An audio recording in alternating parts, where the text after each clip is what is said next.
सर्वांना नमस्कार.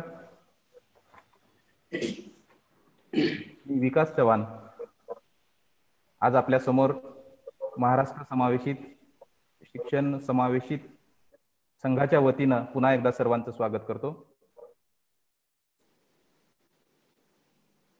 राज्यभरातून राज्य स्तरावर, तालुका स्तरावर, जिल्हा स्तरावर, प्रत्यक्ष केंद्र स्तरावर कार्यरत सर्व व्यावसायिकांचं या आजच्या कार्यक्रमामध्ये पुन्हा एकदा मी मनपूर्वक स्वागत करतो. नाविन्यतेचा ध्यास घेऊन प्रत्येक ठिकाणी समावेशित शिक्षणाचा उद्देश साध्य करण्यासाठी MAIP-ने वेगवेगळी उद्दिष्टे निश्चित केली आणि त्या उद्दिष्टातलं एक महत्त्वाचं उद्दिष्ट म्हणजे राज्यभरामध्ये जिथे कुठे काम चालू आहे, राज्यभरामध्ये जिथे कुठे यश मिळत आहे, ते यश या मंचावर उपस्थित करून सगळ्यांसाठी ती प्रेरणा घ्यावी, ती कृती घ्यावी, त्यावर चर्चा व्हावी, विचार विनिमय व्हावा, यासाठी आज आपण या ठिकाणी जमलेलो आहोत. मित्र हो, शांततेच्या काळात अविरत कार्य करत गेले की यश स्वतःहून घट्ट मिठी देत असते. अगदी याचप्रमाणे कोरोनामुळे सर्व काही थांबल्यासारखे झाले असताना पूर्ण जगभर भयान शांतता पसरलेली आहे. असे असले तरी सर्व काही थांबलेले नाही, स्वप्न थांबलेले नाहीत, निसर्ग थांबलेला नाही, विचार आणि कृतीही थांबणार नाही. परंतु या सर्वावर नक्कीच थोडीशी मर्यादा आलेली आहे. या काळात काम करणारे करत आहेत, वेगवेगळ्या माध्यमातून संवाद साधत आहेत. सध्याच्या काळात कोरोनामुळे अनेक अकल्पित घटना घडत आहेत, वेगवेगळे विचार समोर येत आहेत आणि या विचारात या काळामध्येच नवनिर्मितीसाठी अनेक हात समोर येत आहेत. मित्र, अगदी याच विचाराने भारावून आपल्यातीलच काही व्यावसायिक समोर आले आणि या महाराष्ट्र समावेशित शिक्षण व्यावसायिक संघाची स्थापना झाली आणि एक एक करत आज 15वे पुष्प गुंफण्यासाठी आम्ही आपल्या समोर जमलेलो आहोत. हे करण्यासाठी नेहमी कार्यप्रेरणा मिळते ती समावेशित शिक्षणासाठी, समावेशनासाठी, समतेसाठी काम करणारे आपले राज्यस्तरीय मार्गदर्शक आदरणीय श्री अजयजी काकडे सर. त्याचबरोबर विशेष उत्साह येतो तो म्हणजे या दररोजच्या लाईव्ह कार्यक्रमाला आपल्यासारखे सर्व व्यावसायिक जिल्हा स्तरावरून, तालुका स्तरावरून, प्रत्यक्ष शाळा स्तरावरून वाट पाहत असतात. खरं तर आज एक विशेष प्रोग्राम आपण या ठिकाणी घेणार आहोत. लातूर जिल्ह्यामध्ये मागील अनेक वर्षापासून लातूर जिल्ह्याची समावेशित शिक्षणाची टीम आणि त्याचबरोबर अहमदपूर तालुका या ठिकाणची समावेशित शिक्षणातील एक टीम पूर्ण वेळ एक काम करत आहे. तो म्हणजे मनोजला घडवताना विशेष शिक्षक, विशेष पालक आणि विशेष तज्ञ या सर्वांची कशी भूमिका आहे, या स्पर्श अध्ययन शैलीच्या विद्यार्थ्याला शिकवताना कशी कसरत करावी लागली, या सर्व हेतूला अनुसरून आज आपल्या समोर आम्ही चर्चा करणार आहोत. विशेषतः महाराष्ट्र समावेशित शिक्षण व्यावसायिक संघाच्या वतीनं प्रत्येक वेळेस वेगवेगळे उपक्रम समोर आणण्याचा प्रयत्न, त्यातून स्वसक्षमीकरण करण्याचा प्रयत्न केला जातं. हे एका छत्राखाली येऊन राज्यभर पूर्ण समानता दिसून यावी, कामामध्ये प्रेरणा निर्माण व्हावी, प्रत्येक कामाचं कार्यगौरव व्हावं, कौतुक व्हावं, यासाठी त्याचबरोबर नवीनतेचा ध्यास घेऊन केलेल्या प्रयत्नावर यश कितपत मिळालेलं आहे आणि दुसरी महत्वाची गोष्ट म्हणजे ते सर्वांपर्यंत पोहोचावं, या उदात्त हेतूने आपण या ठिकाणी आज सुरुवात करणार आहोत. आपल्यासोबत आज हे सर्व करत असताना एक टीम महत्वाची आहे, एक संघ महत्वाचा आहे, तो म्हणजे पूर्ण राज्याचा संघ आहे, ज्यामुळं आम्हाला ही कार्य करण्यास प्रेरणा मिळत आहे. अशाच विषयाला अनुसरून आपल्यासोबत जोडले गेलेले आहेत विशेष बालक मनोज दत्तापुरे, त्यांचे पालक अंबादास दत्तापुरे, त्याचबरोबर त्या मुलाला, विद्यार्थ्याला, स्पर्श अध्ययन शैलीच्या विद्यार्थ्याला नियमित अध्यापनाचं कार्य करणाऱ्या विशेष शिक्षिका श्रीमती अनिता मॅडम, त्याचबरोबर हे कार्य करत असताना त्यांना प्रेरणा देणं, वेगवेगळ्या प्रकारची माहिती घेणं, त्यातून पुढे जात जात एक एक कौशल्य बांधत पुढे मार्गाची धुरा सांभाळणारे अहमदपूर तालुक्याचे विशेष तज्ञ श्री चंद्रकांत मोगे सर. आज या ठिकाणी माझ्यासोबत उस्मानाबादहून तालुका स्तरावरून एक व्यावसायिक या ठिकाणी जोडलेले आहेत श्री नितीन पडवळ सर. यांना मी विनंती करतो की आजच्या जे प्रमुख वक्ते आहेत त्यांचा परिचय करून द्यावा आणि पुढच्या कार्यक्रमाला सुरुवात करावी. धन्यवाद विकास सर. महाराष्ट्र समावेशित शिक्षण व्यावसायिक संघ एकूण आजपर्यंत 14 सत्र झालेले आहेत आणि आज हे 15वे सत्र आहे. आजच्या या सत्रामध्ये विषय आहे मनोजला घडवताना पालक, रिसोर्स टीचर आणि रिसोर्स पर्सनची भूमिका. यासाठी आज आपल्याकडे आहेत विद्यार्थी मनोज दत्तापुरे, स्पर्श अध्ययन शैली अहमदपूर. त्यानंतर त्याचे पालक अंबादास दत्तापुरे. त्याच्यानंतर रिसोर्स टीचर आहेत अहमदपूरच्या गटसाधन केंद्र अहमदपूर येथील श्रीमती सुरवसे अनिता भागवत आणि चंद्रकांत मोघे. तर यांचा परिचय करून देतो मी. सुरुवातीला रिसोर्स टीचर ज्या श्रीमती सुरवसे अनिता भागवत आहेत, त्यांचं शिक्षण BA BEd HI प्रवर्गामधून झालेलं आहे. मॅडम 2007 पासून रिसोर्स टीचर म्हणून कार्यरत आहेत. मॅडमची उल्लेखनीय बाब आपल्याला म्हणता येईल सेतू शाळेमध्ये शाळापूर्व तयारी, त्यानंतर शीघ्र हस्तक्षेप 3 ते 5 वर्ष वयोगटातील बालकांसाठी नियमित आठवड्यातून 2 ते 3 वेळा मार्गदर्शन, त्यानंतर जे दृश्य अध्ययन शैलीमधील विद्यार्थी आहेत या विद्यार्थ्यांसाठी स्पीच थेरपी देऊन त्यांना नियमित त्यांचा भाषा आणि वाचा विकास कसा साधता येईल यावर मॅडमनी भर दिलेला आहे. त्यानंतर जी की इतर संस्था आहेत याबद्दल सुद्धा किंवा सकारात्मक वातावरण निर्माण करून तेथील सुद्धा विद्यार्थ्यांमध्ये यश संपादन करण्याचं काम मॅडमनी केलेलं आहे. अजून एक उल्लेखनीय बाब म्हणजे 12वी मधील दृश्य अध्ययन शैलीतील 12वीचे जवळपास 3 विद्यार्थी सायन्स मधून उत्तीर्ण झालेले आहेत आणि गतवर्षी म्हणजे जो की आता निकाल लागलेला आहे त्याच्यामध्ये आता 10वी मधील विद्यार्थी जो की ज्याचा श्रवणरास 75% आहे, या विद्यार्थ्याला सुद्धा सेमी इंग्रजी माध्यमामधून जवळपास 71% गुण संपादन करून तो उत्तीर्ण झालेला आहे. अशा प्रकारे मॅडमनी उल्लेखनीय बाब किंवा जे की त्यांचं काम आहे ते अहमदपूर मध्ये निश्चितच ठसा उमटून जाणार दिसून आलेलं आहे. त्यानंतर आजचे दुसरे जे आपले रिसोर्स पर्सन आहेत जे की आज आपल्याला मार्गदर्शन करणार आहेत आम्हा सर्वांना, तर त्यांचं नाव आहे चंद्रकांत शंकरराव मोघे. समावेशित शिक्षण विशेष तज्ञ म्हणजे रिसोर्स पर्सन म्हणून ते कार्यरत आहेत.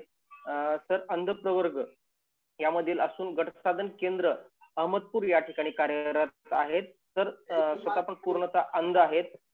सर 2007 ते 2011 पर्यंत विशेष शिक्षक म्हणून कार्यरत होते आणि 2011 पासून ते आज तागायत रिसोर्स पर्सन म्हणजे विशेष तज्ञ म्हणून अहमदपूर या ठिकाणी कार्यरत आहे. सरांची शैक्षणिक पात्रता MA हिस्ट्री आणि DSc VI आणि BEd for the special education for the visual इम्पेअरमेंट child. त्याच्यानंतर सरांची कौटुंबिक पार्श्वभूमी जर पाहिलं तर आपण सर एक मध्यमवर्गीय कुटुंबामधून आहेत. सरांचे वडील शेती करत होते आणि सरांचे आई वडील यासह सरांचे एकूण 5 भावंडे आहेत. त्याच्यामधील की 2 भावंडे हे पूर्णतः अंध असून देखील आज लातूर जिल्ह्यामध्ये दोघेही कार्यरत आहेत. सामाजिक पार्श्वभूमी जसं की त्यांना सामाजिक इतर घटकांशी जोडण्याचा निश्चितच आवड आहे. या माध्यमातून त्यांनी स्थानिक पातळीपासून ते तालुका स्तरावर असणाऱ्या तेच राष्ट्रीय स्तरापर्यंत असणाऱ्या वेगवेगळ्या संघटनांबरोबर किंवा वेगवेगळ्या संस्थेबरोबर काम करत आहेत. याच्यामध्येच एक आहे की स्व आधार संस्था बुधोडा जिल्हा लातूर या ठिकाणी, त्याच प्रकारे राष्ट्रीय दृष्टीहीन संघ Maharashtra, Marathwada association of the blind Nanded आणि सक्षम देवगिरी या वेगवेगळ्या संस्थेबरोबर सर नेहमीच कार्यरत आहेत. त्यानंतर सरांची समग्र शिक्षणामधील उल्लेखनीय बाब आपण ज्याला म्हणू ते म्हणजे किंवा उल्लेखनीय कार्य म्हणजे आज ज्या विषयावर सर आपणाला बोलणार आहेत असा चिरंजीव मनोज अंबादास सत्तापुरे या बधिर अंध म्हणजे स्पर्श अध्ययन शैली विद्यार्थ्यास शिक्षणाच्या मुख्य प्रवाहात आणून या विद्यार्थ्यांना कॉक्लिअर इम्प्लांट ही शस्त्रक्रिया यशस्वी करून त्यास ऐकण्याची व बोलण्याची संधी मिळवून दिली. तसेच या व्यतिरिक्त समग्र शिक्षा व सर्व शिक्षा लातूर या दोन्ही महत्वाकांक्षी उपक्रमामध्ये समावेशित शिक्षण विभागांतर्गत बहु अपंग प्रशिक्षण विभाग स्तर म्हणजे जे आपलं मल्टी कॅटेगरी ट्रेनिंग झालं होतं विभाग स्तरावर यामध्ये सुद्धा सरांनी उल्लेखनीय कार्य केलेलं आहे. अभ्यासक्रम अनुकूलन प्रशिक्षण राज्यस्तर व्यवसाय पूर्व प्रशिक्षण जिल्हा स्तर अशा विविध प्रशिक्षणामधून प्रशिक्षण घेणे व देण्याचे कार्य केले. याचबरोबर गेली 14 वर्षापासून तालुक्यातील सर्वच प्रकारच्या दिव्यांग विद्यार्थ्यांच्या शैक्षणिक सामाजिक आर्थिक उन्नतीसाठी प्रयत्न सरांचा सुरू आहे. आज रोजी अनेक दिव्यांग विद्यार्थी स्पर्धा परीक्षा उच्च शिक्षण व काही रोजगार व नोकरी करत आहेत. याचा आम्हा सर्वांनाच सार्थ अभिमान आहे आणि सर आणि मॅडम दोघंही उल्लेखनीय कार्य त्यांचं ठसा हा संपूर्ण महाराष्ट्रभर आहे. धन्यवाद.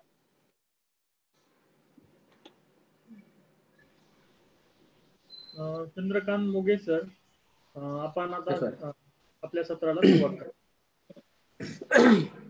सर्वांना नमस्कार. आवाज येतोय? बोला सर. आवाज येतोय. ओके.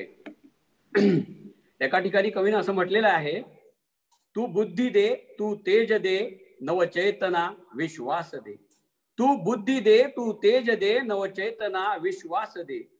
हरवले आभाळ ज्यांचे होतयांचा सोबती. हरवले आभाळ ज्यांचे होतयाचा सोबती. सापडेना वाट ज्यांना होतयांचा सारथी. जे सत्य सुंदर सर्वथा हा जन्म त्याचा ध्यास दे. अशा पद्धतीने कवीने म्हटलेलं आहे. तसंच आपण सर्वजण ह्या आव्हानात्मक बालकांसाठी काम करणारे सर्व सारथी जे महाराष्ट्राच्या कानाकोपऱ्यातून आज आपण ह्या फेसबुक लाईव्ह संवादासाठी उपस्थित आहात. सर्वांना आम्हा सर्वांचा नमस्कार. मी माझ्यासोबत विशेष शिक्षिका विद्यार्थी मनोज आणि त्यांचे पालक अशी आमची टीम आहे. आम्ही मार्गदर्शन करणार नाही तर आम्ही केलेल्या कार्याची उजळणी किंवा एक चर्चा करणार आहोत. मित्रहो, या प्रसंगी आपल्या सर्वांचे मार्गदर्शक महाराष्ट्र समावेशित शिक्षण राज्यस्तरावर आपले राज्य समन्वयक आदरणीय काकडे साहेब आणि MAIP सर्व कोर कमिटीचे सदस्य आणि विशेष करून जी आम्हाला आज संधी उपलब्ध करून दिली भापकर सर, चव्हाण सर आणि आपण सर्व कोर कमिटी MAIP आपल्या सर्वांचा आम्ही हृदयपूर्वक ऋण व्यक्त करतो. मित्रहो, आज मनोजला घडवताना ह्या विषयावरती आम्ही जे काम केलंय त्याची आम्ही जी भूमिका बजावलेली आहे ती त्या भूमिकेबद्दल आपल्याशी हितगुज करणार आहोत. आम्ही आपल्यासमोर उपस्थित आहोत हे आमच्यासाठी भूषणावं किंवा आमचं हे मोठी बाब नाही, परंतु आम्ही ह्यासाठी आम्हाला जी संधी आज मिळालेली आहे केवळ ह्यासाठी आम्ही ह्या संधीचा फायदा घेतो आहोत की आज जी मनोजला घडवताना जी परिस्थिती होती त्या परिस्थितीमधून आम्ही ज्या पद्धतीने गेलो आणि काळानुरूप आज अनेक बदल होत आहेत. त्या बदलानुसार येणाऱ्या काळामध्ये किंवा आज सद्यस्थितीत मनोज सारखे कदाचित माझ्या माहितीनुसार 7 विद्यार्थी संबंध महाराष्ट्रामध्ये आहेत किंवा भविष्यामध्ये येतील. अशा विद्यार्थ्यांना कमीत कमी आव्हाने येऊन अधिक गतिमानतेने त्याचा विकास व्हावा हा या मागचा उद्देश आहे. आज MAIPच्या व्यासपीठावरून 15वे पुष्पगुच्छ गुंफण्याची आम्हाला संधी मिळालेली आहे. कालच आपण नुकतंच आपला जो स्तुत्य उपक्रमांतर्गत जे मासिकाचं काल प्रकाशन झालं मानव विकास दर्शन, खरोखरच MAIPचं एक दर्शन आणि MAIPनं जे उचललेले पाऊल आहे म्हणजे गेली 5 महिन्यापासून कोरोनामुळे आज आपण लॉकडाऊन मध्ये बंदिस्त आहोत आणि खूप छान कल्पना आहे आपल्या कोर कमिटीची की लॉकडाऊनच्या काळामध्ये आपला जो वेळ वाया जाणार होता त्या वेळेचा सदुपयोग करून अधिक आपल्या ज्ञानामध्ये भर व्हावी आणि आपल्या मधूनच आपल्या सर्वांच्या विचारांची देवाणघेवाण व्हावी. म्हणजे माझ्याकडे आमच्याकडे काय सुरू आहे, तुमच्याकडचं काय आम्हाला सुरू आहे आम्हाला माहिती व्हावा, ह्या उद्देशानं हा जो स्तुत्य उपक्रम आपल्याला MAIPच्या व्यासपीठावरून मिळत आहे. भूषणावर गौरवाची बाब आहे. खूप छान वाटतं. पुनश्च एकदा आपल्या सर्वांना माझा नमस्कार. आणि मनोजला घडवताना जे आम्ही काम केलंय त्या कामाबद्दल मी थोडक्यात आपल्याशी हितगुज साधणार आहे. मनोज हा एक आव्हानात्मक बालक आहे, अध्ययनार्थी आहे.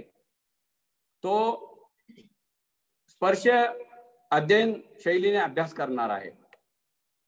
या प्रसंगी आपल्या फेसबुक लाईव्ह संवादामध्ये आपल्या महाराष्ट्रातल्या तज्ञाबरोबरच आपले वर्ग शिक्षकही असू शकतील, केंद्र प्रमुख असतील, या सर्वांना देखील मी पुनश्च एकदा नमस्कार करतो.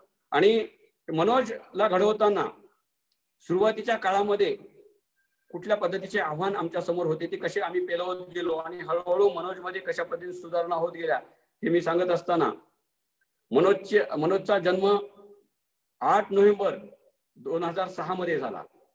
मनोज हा जन्मताच एकदम नॉर्मल होता. तो चांगला होता, सुदृढ होता. त्याला कुठल्याही प्रकारचं आव्हानात्मक संकट नव्हतं किंवा तो त्याच्या कुठल्याही प्रकारचा त्रास नव्हता डोळ्याचा किंवा कानाचा, म्हणजे अर्थात दिव्यांगत्व नव्हतं. तो 2.5-3 वर्षाचा असताना त्याचा एक डोळा पांढरा झाला आणि त्या डोळ्याची ट्रीटमेंट घेत असताना, त्या डोळ्यावरती उपचार करत असताना त्या उपचारामध्ये काहीतरी ओव्हरडोस होऊन त्याच्या कानाचा देखील त्यामध्ये कानाला देखील इजा झाली किंवा अडचण झाली आणि ते म्हणजे कानाची सुद्धा ऐकण्याची क्षमता ह्रास पावली. असं पालकांनी त्यांच्या ज्यावेळेस आम्ही मनोजला प्रवेशित करण्यासाठी त्यांच्याशी जी चर्चा केली, ज्यावेळेस त्याची केस स्टडी घेतली त्यावेळेस असं लक्षात आलं. मग त्या दोन्ही वयाच्या 3 ते 5 वर्षाच्या दरम्यानच्या काळामध्ये त्याची म्हणजे दृष्टी पण गेली आणि अंधत्व पण आलं आणि कर्णबधिरत्व म्हणजे श्रवण ऱ्हास पण झाला. म्हणजे अर्थात मनोज हा बधिर अंध झाला. अशा परिस्थितीमध्ये मांडणी हे त्याचं गाव आहे. मांडणी गाव अहमदपूर पासून केवळ 8 किलोमीटर आहे, परंतु मांडणीला जाण्यासाठी 2 मार्ग आहेत, पण दोन्ही मार्ग त्यावेळेस वाहनाची सुविधा किंवा रस्ते सुद्धा नव्हते. आणि अशा परिस्थितीमध्ये त्याच्या शाळेवरती त्याच्या गावी जाणं थोडं माझ्यासाठी किंवा मॅडमसाठी सुद्धा आव्हानच होतं. मग त्यावेळेस आम्ही पहिल्यांदा मुख्याध्यापकांना फोनवरती संपर्क केल्यानंतर त्या ठिकाणी पूर्वी संध्या नावाची एक कर्णबधिर विद्यार्थिनी दृश्यशैलीची अध्ययनार्थी प्रवेशित होती मनोजपेक्षा 1 वर्षाने पुढे. मग तिचे पालक मनोजच्या पालकांना भेटल्यानंतर त्यांनी सांगितलं की माझी मुलगी पण गावातल्या शाळेत शिकते, तुझ्या पण मुलाला तिथेच ठेव. त्यानंतर माझा पण संपर्क झाला मुख्याध्यापकाला. मग त्यावेळेस थोडा नकारात्मक भावना तिथे होती, कारण मनोज थोडा लहानच होता त्यावेळेस आणि त्याची शरीर प्रकृती थोडे जरी तो 6 वर्षाचा त्यावेळेस होता, परंतु तो 4 वर्षात वगैरे दिसत होता. त्यांना थोडं मनोज बद्दल शंका वाटत होती. मग तो बसेल का, कसा करेल, त्याला कसं शिकवायचं वगैरे. मग त्यांची नकारात्मक जी भावना होती त्यांना कन्व्हिन्स करून त्यांना त्या मुख्याध्यापकांचं समुपदेशन करून आणि समावेशित शिक्षणाची पार्श्वभूमी त्यांच्या समोर ठेवून त्यावेळेस मनोजला प्रवेश दिला. आणि प्रवेश झाल्यानंतर थोडं जायला आम्हाला वेळ उशीर झाला त्याला, म्हणजे एक शिकवण्यासाठी प्रत्यक्ष अध्ययन करण्यासाठी, कारण मगाशी म्हटल्यासारखी परिस्थिती तिथे थोडी वाहनाची वगैरे व्यवस्था नव्हती. परंतु कालांतराने मला वाटलं की ह्या ठिकाणी 2 विद्यार्थी आहेत आणि तिथं गेलंच पाहिजे. आणि त्यावेळेस एकच विशेष शिक्षिका होत्या आणि तालुक्यामध्ये जवळजवळ 27 विद्यार्थी होते असे कर्णबधिर. आणि मग मॅडम एकटा असल्यामुळे मग प्राधान्यक्रम ठरवत असताना मग मॅडमला मी बोललो की मॅडम, जरी परिस्थिती वाहनाची नसली तरी किमान आठवड्यातून 1 दिवस तरी तुम्ही त्या ठिकाणी जावं अशी माझी इच्छा आहे. आणि त्या पद्धतीने मॅडम हो बोलल्या. आणि हे टीमवर्क आहे आणि टीमवर्क करत असताना सर्वांमध्ये समन्वय राहणं खूप महत्वाचं आहे आणि एकमेकाला समजून घेणं पण तेवढंच महत्वाचं आहे. आम्ही जरी इथे निमित्त असेल मोघे किंवा सुरवसे मॅडम, परंतु हे सर्व यश संपूर्ण तालुक्याच्या टीमचं असू शकतं, तालुक्याच्या टीमचं आहे किंवा जिल्ह्याचा संबंध पाठिंबा सर्वांच्या हितगुजमधून किंवा चर्चेमधून सर्वांच्या माध्यमातून आज मनोज या ठिकाणी उभा आहे. मग त्यानंतर मॅडम जाऊ लागल्या. मग प्रथम मॅडम त्याच्या घरून सुरुवात केली आणि मॅडमला लक्षात आलं की त्याच पालकांनी म्हणजे पालकांनी सांगितलं नव्हतं की मनोजला दोन्ही प्रॉब्लेम आहेत, त्याला दिसत पण नाही आणि ऐकायला पण येत नाही. आणि विशेष म्हणजे पालक हे रोजंदारीला जात असल्यामुळे फक्त आजींची भेट होत होती. आजी पण तशा काही चर्चा केली नव्हती. मग मॅडम ज्यावेळेस प्रथम अध्ययन प्रत्यक्ष करायला लागले वर्गावरती त्याला घेऊन, त्यावेळेस मॅडमच्या लक्षात आलं की मनोजला दिसत पण नाही. आणि विशेष म्हणजे मनोजला अंधार आणि उजेडाची जाणीव असल्यामुळे तो त्याच्या घरी सफाईने काम करत होता, म्हणजे इकडे तिकडे वावरत होता, फिरत होता, त्याच्यामुळे मॅडमला लक्षातच आलं नाही. मग एक दिवस अशी अडचण आली मनोजला की मॅडम शिकून झाल्यानंतर मनोज वर्गात जात असताना तो त्याचं पादत्राणे जे आहे, चप्पल जी आहे ती शोधू लागला, चाचपळत होता. त्यावेळेस मॅडमला लक्षात आलं की मनोजला डोळ्याचाही प्रॉब्लेम आहे. मग मॅडम BRC ला आल्यानंतर माझ्याशी चर्चा केली. मॅडम म्हणाले की मोगे सर, मनोजला ऐकण्याबरोबर दिसत पण नाही असं मला वाटते, कारण तो अशा पद्धतीनं तो हे करत होता. मग त्यानंतर मी पालकांशी चर्चा केल्यानंतर ते सांगितलं घटना कशी घडली, कुठे कुठे त्यांनी त्याला ट्रीटमेंट केली आणि कशा पद्धतीनं त्याची दोन्ही दृष्टी आणि श्रवणरास कसा झाला हे सांगितल्यानंतर मग त्यावेळेस मॅडम म्हणाले की सर, तुम्ही पण अधूनमधून भेटी द्यावं लागणार आहे, तुम्ही पण त्याला शिकवावं लागणार आहे, कारण अंधांच्या शिक्षणाबद्दल मला जास्त सखोल माहिती नाही. तरी 2007 पासून आम्ही दोघं एकत्र काम करत असल्यामुळे माझा जो त्यांच्याकडे जो अनुभव होता, मी जे करत होतो, माझा जो सहवास होता, त्यामुळे अंध व्यक्तीचा सहवास असल्यामुळे त्यांना माझ्या गोष्टी काही माहिती असल्यामुळे त्यांनी तशा पद्धतीने मनोजला शिक्षण देऊ लागले. आणि हळूहळू मनोज शाळेत रमायला लागला, वर्गात येऊ लागला छानपैकी, आणि शिकण्यामध्ये त्याची रुची निर्माण झाली. अशा परिस्थितीमध्ये 2013 मध्ये त्यांनी बेरा टेस्ट केली होती डॉक्टर शैला सोमानीकडे लातूरला. शैला सोमानीने त्या पालकांना सांगितलं की ह्याची शस्त्रक्रिया करावी लागेल, कॉक्लिअर इम्प्लांट. मग ह्यांनी विचारलं पालकांनी की मॅडम त्याचा खर्च किती आहे, तर त्यावेळेस त्यांनी 6 लाख ते 8 लाख रुपये खर्च सांगितला.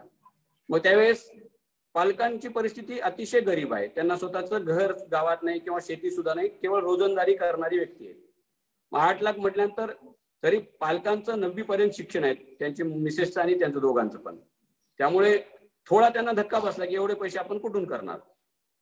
मग त्यांनी एक दिवस मी BRC ला येऊन सकाळी 9:30 पावणे 10च्या दरम्यान, डिसेंबर 2016ची घटना आहे, थंडीच्या दिवसामध्ये मी बाहेर थांबलेलो होतो उन्हाला, आणि सर म्हणून त्यांनी माझ्याकडे आले आणि मला परिचय सांगितला आणि मला म्हटले सर असं माझा आपल्या मनोजचा शस्त्रक्रियेसाठी मला अशी गरज आहे, तर काय करता येईल.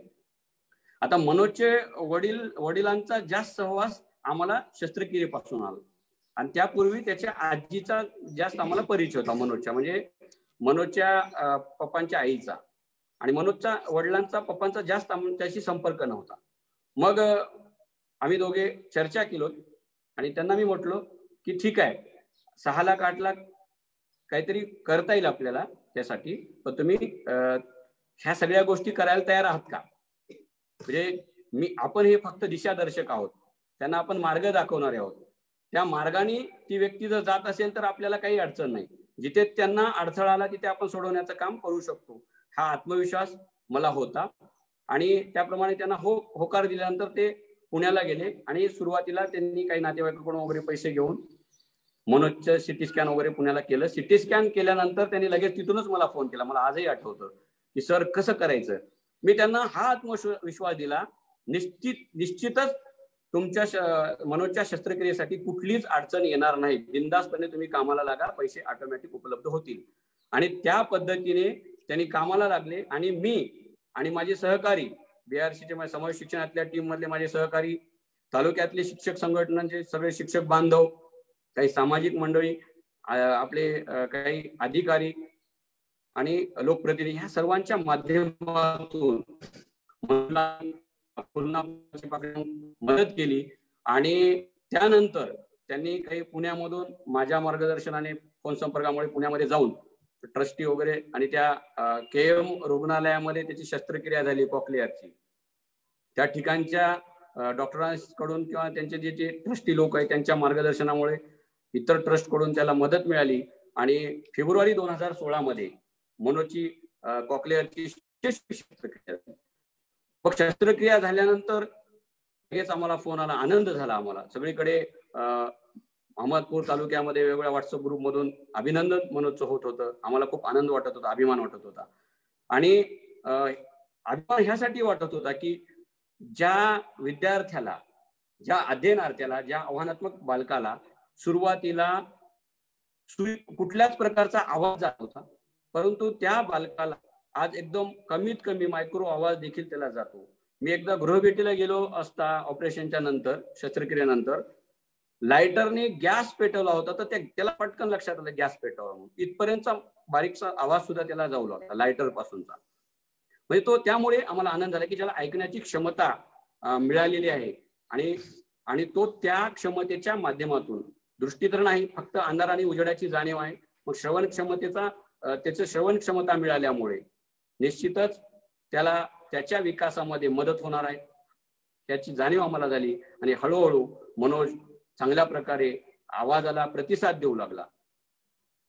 तसा विचार केला तर कर्णबधिर विद्यार्थी, दृश्य शैलीचे विद्यार्थ्यांचा जो भाषा विकासाचा काळ आहे तो 5 वर्षापर्यंतचा आपण मानतो. परंतु कधी कधी असं होतं की ह्या जगामध्ये काय कधी होऊ शकतं हे सांगता येत नाही. म्हणून मला असा अनुभव आला की वयाच्या 9व्या वर्षी देखील त्याची शस्त्रक्रिया होऊन तो चांगल्या पद्धतीने कठीण शब्द बोलायला लागला. म्हणजे खूप आनंद वाटला.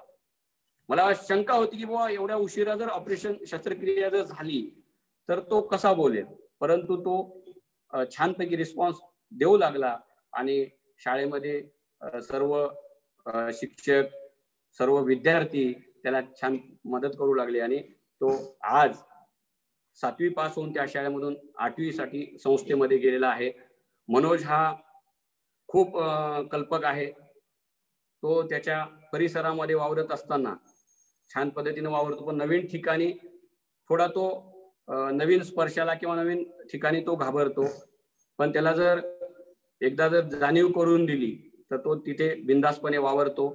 आणि मला किंवा मॅडमला, आता मला तो माझ्या शर्ट खिशाला हात स्पर्श करतो, पेन, पॉकेट किंवा माझ्या शर्टिंगला वगैरे बघितल्यानंतर तो मला ओळखतो मोघे सर म्हणून. अशा पद्धतीने त्याला जर वारंवार जर परिचय करून दिला तर तो निश्चितच त्या व्यक्तीशी चांगल्या पद्धतीने आंतरक्रिया करतो, इंटरॅक्शन करतो आणि नवीन व्यक्तीला थोडा तो घाबरतो. अशा पद्धतीने तो हळूहळू डेव्हलप होत गेला आणि त्याचा फायदा आम्हाला आपलं जे करिक्युलम ट्रान्झॅक्शनचं जे प्रशिक्षण आहे जिल्हा स्तरावरून, त्या प्रशिक्षणामध्ये खूप मोठा सहकार्य मिळालेलं आहे किंवा सपोर्ट मिळालेला आहे. त्या प्रशिक्षणामध्ये ज्यावेळेस आम्ही मनोजला, जसं आपण मॉडेल लेसन ज्यावेळेस घेतो, वेगळ्या प्रवर्गातली आपली आव्हानात्मक बालके एकत्रित करून लेसन जो घेतो, त्या लेसनसाठी मनोजचा खूप छान प्रतिसाद आम्हाला मिळाला आणि त्यामुळे संबंध जिल्हाभरातील जे आपले शिक्षक बांधव आहेत त्यांच्यामध्ये एक नवीन ऊर्जा मिळाली. जो दृष्टिकोन होता की ह्या मुलांना स्वतंत्र शाळा असते, तिथे त्यांचा विकास होतो, ही गोष्ट त्या ठिकाणी मागे पडली आणि सर्व शिक्षकांना वाटू लागलं की मनोज हा केवळ त्याचं जे बाकीचे संवेदना आहेत, दृष्टी आणि श्रवण सोडून 6% संवेदनाच्या माध्यमातून एवढाच, आणि उर्वरित थोडीफार श्रवण क्षमतेच्या माध्यमातून एवढा चांगल्या प्रकारे प्रतिसाद देतो, तर बाकीचे विद्यार्थी तर निश्चितच सर्व विद्यार्थ्यांबरोबर शिकू शकतील हा विश्वास मनोजमुळे करिक्युलम ट्रान्झॅक्शन या अनुकूलित अभ्यासक्रमाच्या प्रशिक्षणामध्ये मिळाला. आणि मनोज आज खूप छान पद्धतीने काही स्पर्शाच्या सहाय्याने आणि त्याचं इतर कौशल्य वापरून, काही इमॅजिनेशन करून अनेक वस्तू बनवतो आणि तो आज 8वी मध्ये संस्थेमध्ये प्रवेशित झालाय. परंतु कोरोनाच्या परिस्थितीमुळे सद्यस्थितीत शाळा बंद आहेत.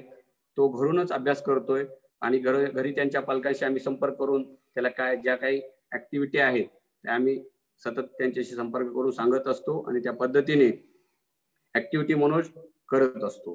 अशा पद्धतीने मनोजला सुरुवातीपासून ह्या पद्धतीने एक एक स्टेप आम्ही करत गेलो. आव्हाने येत गेली, परंतु आव्हाने आमच्या समोर आल्यानंतर ती आव्हाने बरोबर त्या पद्धतीने आव्हानावर मात करत गेलो आम्ही.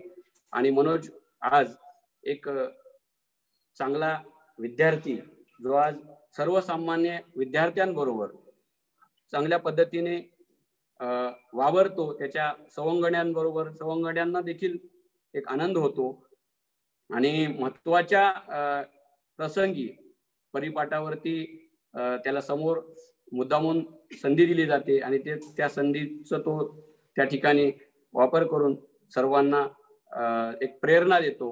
अशा पद्धतीने मनोज हा एक आमच्या समोर आव्हान माझ्यासाठी मला वाटलं नाही आव्हान, कारण मी सेवापूर्व परिस्थितीमध्ये जेव्हा मी डिप्लोमा स्पेशल एज्युकेशनला असताना आम्ही प्रत्यक्ष डॉक्टर हेलन केलर बधिरांध मुलांच्या शाळेमध्ये गेलेलो. त्या ठिकाणी काही टेक्निक्स त्याच्यासाठी त्या विद्यार्थ्यासाठी जे टेक्निक्स वापरले जात होते ते बघितले आम्ही.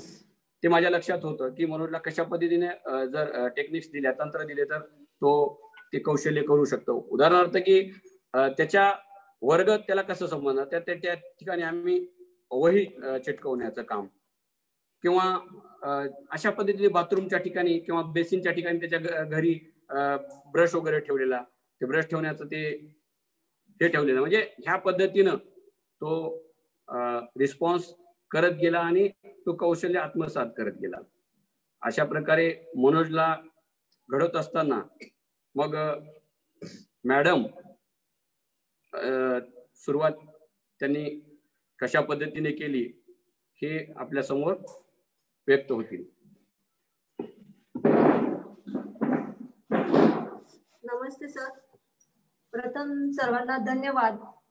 तसेच आताच आपल्याला श्रीयुत मोगे सर यांनी श्रीयुत मनोज संदर्भात आपल्याला त्याचा प्रवेश, शैक्षणिक बाबी, शस्त्रक्रिया या संदर्भात मार्गदर्शन केलेले आहेतच, त्यामुळे त्यांचेही धन्यवाद. सर्वांना महाराष्ट्र समावेशित शिक्षण व्यावसायिक संघ यांच्या वतीने प्रथम मी सर्वांचे स्वागत करते.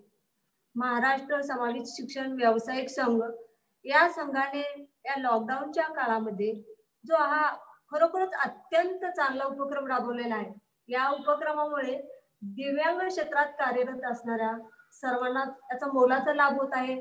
सर्वांना त्याचा अनुभव येत आहे आणि ते त्यातून नवनवीन शिकत आहेत. आता आपण मनोजला घडवताना या विषयावर आता मोगे सरांनी तर थोडक्यात आपल्याला सांगितलेलं आहे.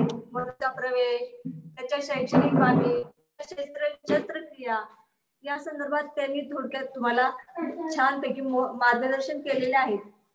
मनोज हा बधिरांध विद्यार्थी आहे. समावेशित शिक्षण उपक्रमाअंतर्गत मनोजला शिक्षणाच्या मुख्य प्रवाहात आणून त्याला एक सन्मानपूर्वक जीवन जगण्याच्या उद्देशाने केलेला हा छोटासा आमचा प्रयत्न.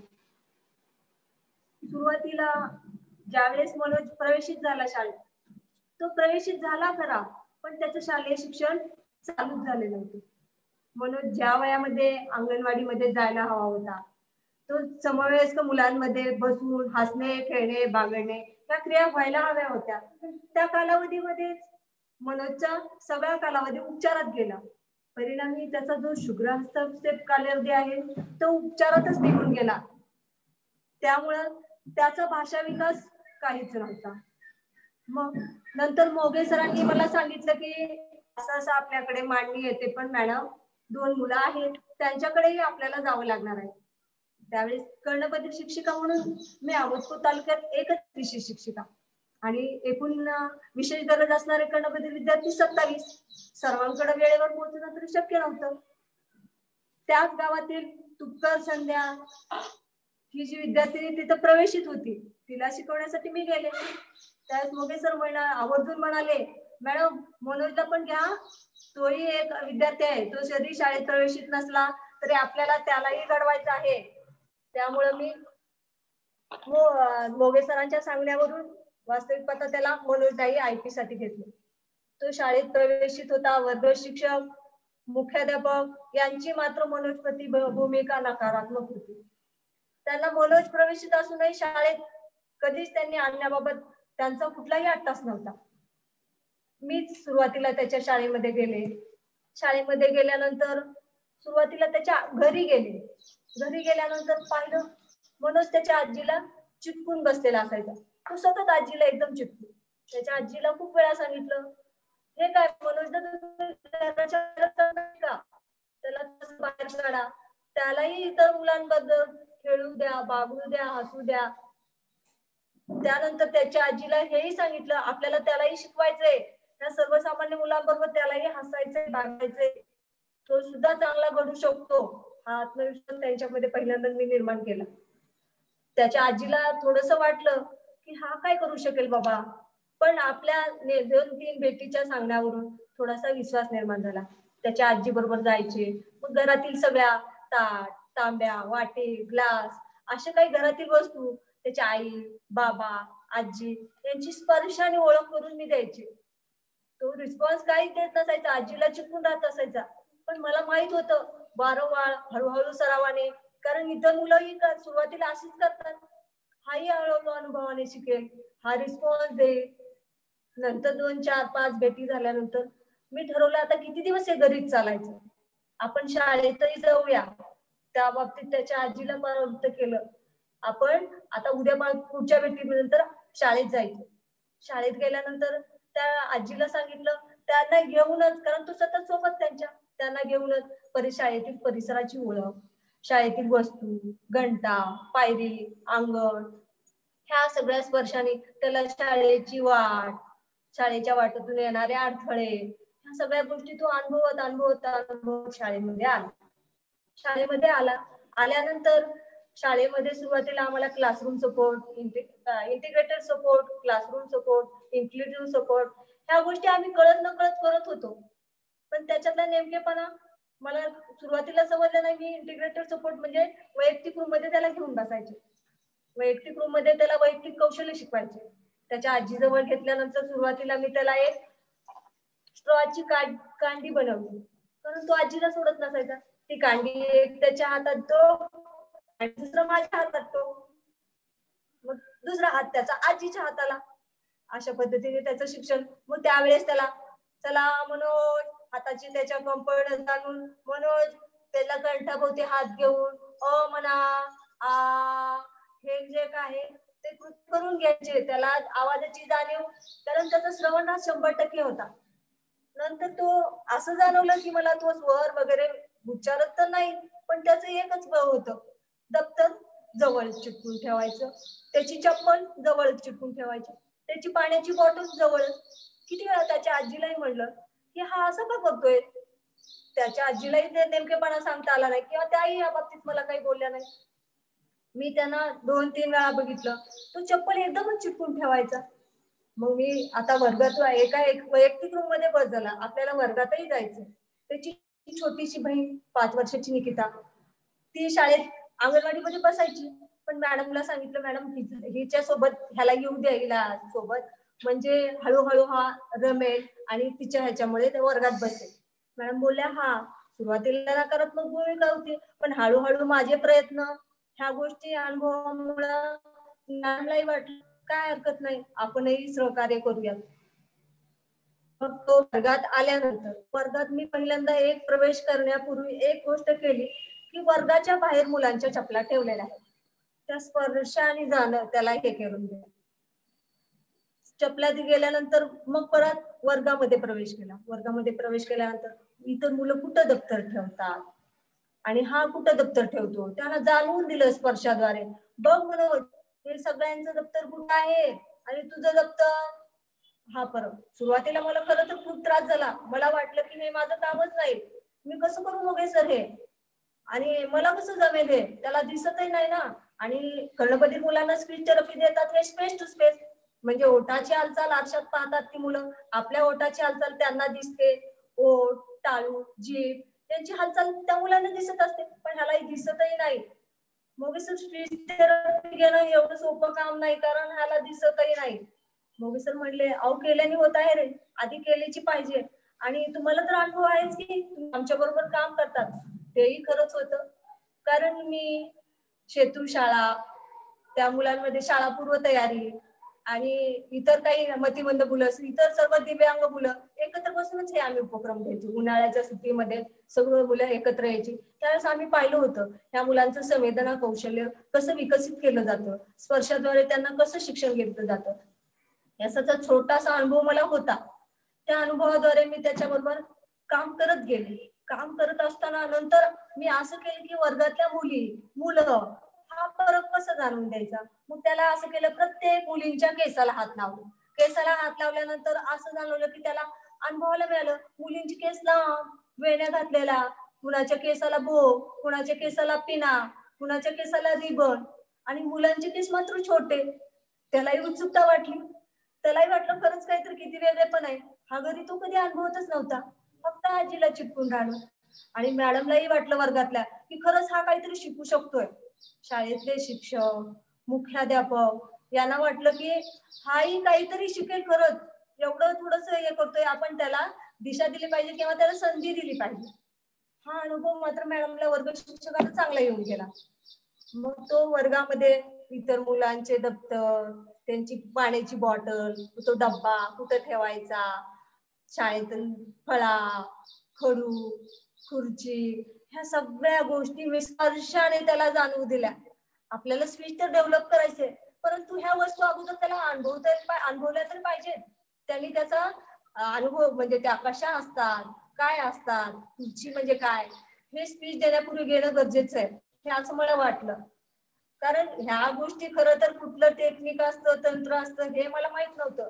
पण हे माहित होतं एक आई म्हणून की ज्यावेळेस आपलं मूल रडतं त्यावेळेस आई त्याला कशा पद्धतीने शांत करते, त्यावेळेस कुठलंच टेक्निक कोणी शिकवत नसतं. आपण आपल्या कौशल्यानुसार आई त्याला शांत करत असते, त्याच्या परिस्थितीनुसार, गरजेनुसार काही काही वापरत असते. तसंच मी हे ठरवलं की ह्यालाही आपण त्याला त्याच्या जो काही अनुभव आहे, त्याची गरज आहे आणि त्याचा रिस्पॉन्स कसा आहे त्या पद्धतीने आपण त्याला टेक्निक वापरायचं, असं ठरवून मी त्याला काम करत गेले. सुरुवातीला त्याला ऐकता येत नव्हतं आणि दिसतही नव्हतं, त्यामुळे सगळं काम माझं स्पर्शाद्वारे होते. पण नंतर तुम्हाला मोगे सरांनी सांगितलंच की त्याचं कॉक्लिअर इम्प्लांट झाला. कॉक्लिअर इम्प्लांटचा एवढा फायदा झाला की त्याची श्रवण क्षमता जागृत झाली, त्याला ऐकायची क्षमता वाढली. त्यामुळेच मला त्याचा खूप फायदा झाला की आता तो जरी दृश्य नसेल तर स्पर्श आणि थोडासा श्रवणशैलीचा, मला उर्वरित श्रवणशैलीचा वापर करता आला. मी त्याला मग स्पीच द्यायला सुरुवात केली. आता स्पीच देताना ह्याला दिसत नाही ना ओठाची हालचाल, जिभेची हालचाल, मग कसं करायचं. मग हे केलं की त्याचा जो हात आहे तो हात, उदाहरणार्थ अ म्हणताना मला असं करा ओ आणि आ म्हणून बोल आ, अशा पद्धतीने त्याला मी घ्यावं लागलं मला त्याला. अशा पद्धतीने हळूहळू स्वर, व्यंजन, मग नंतर शब्द, अशा पद्धतीने वाक्य, अशा पद्धतीने त्याची स्टेप चालू झाली. तिथं त्याला पुण्याला ज्यावेळेस कॉक्लिअर इम्प्लांट झाला त्यावेळेस 1 महिना त्याची रेग्युलर स्पीच थेरपी होती. त्याच्या पालकांनी आम्हाला सांगितलं की तिथं नियमित स्पीच थेरपी आम्ही घेतलेली आहे. पण आता इथं आल्यानंतर बाहेर स्पीच थेरपी नियमित देणं म्हणजे खूप खर्चाचं काम. 400 रुपये पर आवर्स देतात आणि त्यातून जाणं येणं लातूरला एकाच वेळेला जायचं म्हणजे पालकांना 1000 रुपये. पालकांची परिस्थिती तर जेमतेम. ते आज मांडणी या गावात राहतात खरं, पण आज एवढ्या छोट्याशा ग्रामीण गावात किरायाने राहतात. त्यांचा शेती नाही, घर नाही, त्यामुळे मिळेल ती मोलमजूर करून उपजीविका भागवतात. असं त्यांची परिस्थिती जेमतेम. मग सगळ्यांनी आम्ही आयबी विभागातल्या सर्वांनी ठरवलं की आपल्या परीने होईल तेवढं जास्तीत जास्त त्याला इथं कधी मांडणीला जाऊन आपण स्पीच थेरपी जास्तीत जास्त द्यायचं आणि त्याच्या पालकांना जास्तीत जास्त मार्गदर्शन करून त्याला स्पीच थेरपी अशा पद्धतीने घ्या. कारण आता त्याची श्रवण क्षमता चांगली झालेली आहे, त्याचा कॉक्लिअर इम्प्लांट झालेला आहे. तसं जास्तीत जास्त उपयोग करून तुम्ही त्याला कशा पद्धतीने शिकवू शकाल, स्पीच थेरपी डेव्हलप करू शकाल, या बाबतीत त्या पालकांना जास्तीत जास्त हे केलं. मग त्याच्यासाठी मी प्रथम त्याला उठावदार नकाशे, उठावदार साहित्य, उठावदार जे काही आहेत त्या वस्तू, प्रत्येक वस्तूमध्ये स्पर्श आणि त्याला जोडीला भाषा, शब्द, अशा पद्धतीने त्याच्या शिक्षणाची सुरुवात हळूहळू हळूहळू चालू झाली. असं करत असताना मी काही त्याला उपक्रमही घेतलेले आहेत. मी थोडक्यात आता दाखवते तुम्हाला. प्रॅक्टिकली मनोज, चला इकडे मनोज, इथं बस. हा, सगळ्यांना प्रथम नमस्ते. नमस्ते नमस्ते नमस्ते नमस्ते. हा, आता मनोजला आम्ही अशा पद्धतीने हे उठावदार हे केलेलं आहे, पुस्तक तयार केलेलं आहे. आणि त्या पुस्तकामध्ये काय काय कौशल्य घेतले या संदर्भात. हा मनोज, वाचून दाखव बरं. हे काय आहे, काय रे हे मनोज, काय आहे मनोज? बरोबर. हे काय आहे? अंबादास. अंबादास कोण आहेत रे मनोज? अंबादास कोण कोण आहेत? कोण? पप्पा. हा, अंबादास. आणि हे काय आहे? दत्तापुरे. बरोबर. हे काय रे? हे बघ, मांडणी. मांडणी त्याचं गाव आहे. आणि हे काय बघ बरं? अहमदपूर. बरोबर, छान. आणि हे लातूर. काय आहे तुझा जिल्हा? लातूर. आणि हे आपण बघूया हे काय काय केलंय मनोजने. हे काय केलंय मनोज? एक. हा, आता वाचा पूर्ण. 2. हा, 4. 5. हो. 6. 7. 8. 9. मोठ्याने. 10. हा, छान. आणि आता इंग्रजी मध्ये पण केलेले आहेत. हे किती? 1 1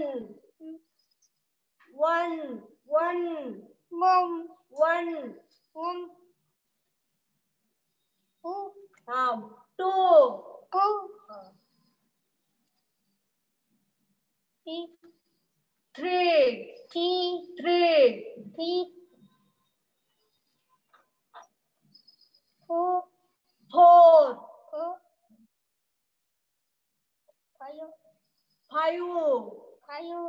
5. अशा पद्धतीने आता आपण दाखवूया आणखी.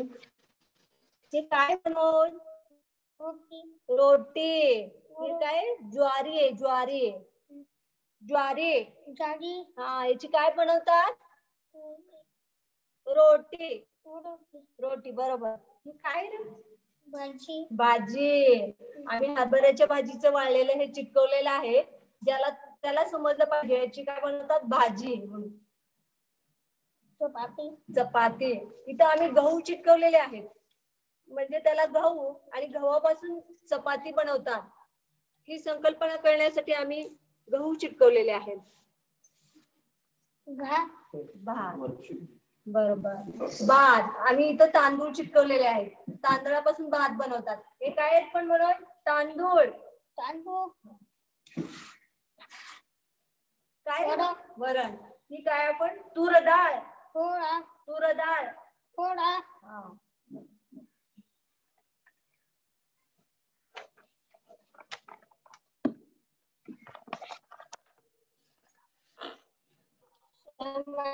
हा, चुरमुरे. मुरमुरे. हा, पोहे. बरोबर, छान, शाबास. शाबू. बरोबर. वाटाणा. हा,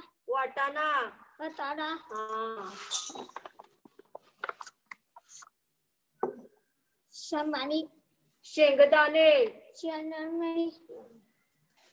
काय रे मनोज? चॉकलेट. चॉकलेट कसं लागतं रे मनोज? गोड. खातो ना तू? खातो? नाही खात? तुला चॉकलेट देत नाही पप्पा? काय बघ बरं? काय अक्षर? पपई. बरोबर. गाजर. कांदा. मिरची. बरोबर. टमाटो. अशा पद्धतीने आम्ही त्याचं स्पर्श ज्ञान जास्तीत जास्त जागृत केलेला आहे. आता आम्ही त्याला नाणी यांची ओळख अशा पद्धतीने केली. हा, इथे एक काडी चिटकवलेली आहे आणि 1 रुपया म्हणजे 1 रुपयाचा स्पर्श कसा आहे आणि हे किती आहे हे ओळखण्यासाठी एक काडी चिटकवलेली आहे. मग त्याच्यावरून त्याला संबंध होतो की हा 1 रुपया आहे. हा, 2 रुपये. मोठ्याने बोलायचं म्हणून. हे काय आहे? 5. बरोबर. 5 रुपये. बरोबर. छान.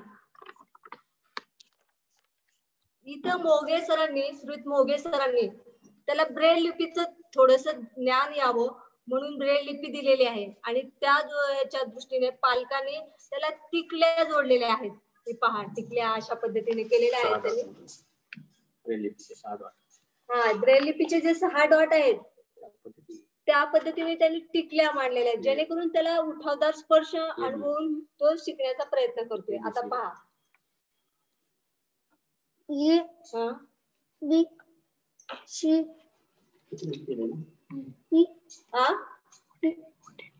मोठ्याने बोलायचं. मोठ्याने. हा, किती येते?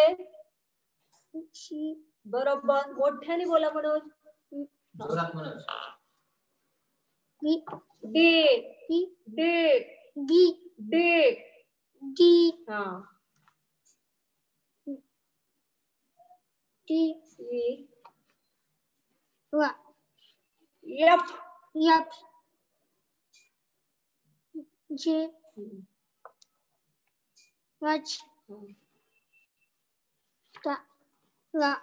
I.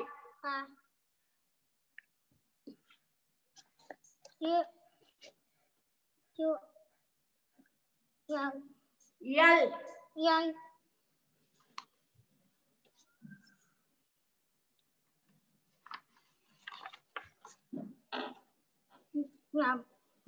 बरोबर. मोठ्याने सांगायचा. जोरात जोरात. काय? यन. बरोबर. पी. क्यू. आर.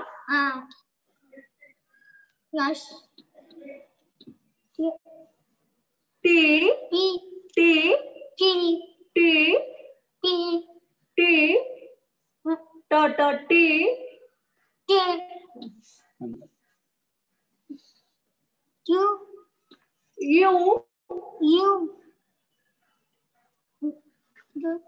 काय रे? हा, बरोबर. डब्ल्यू. एक्स.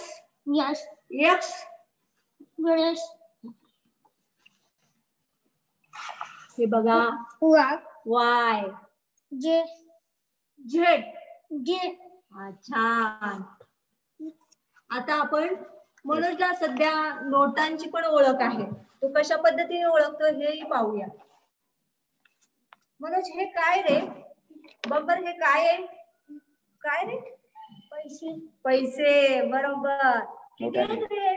नोट आहेत. नोट. कितीची नोट आहे?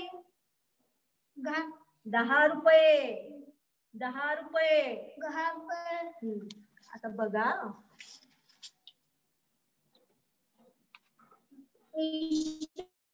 हा, 20 रुपये म्हणतो तो. 20 रुपये.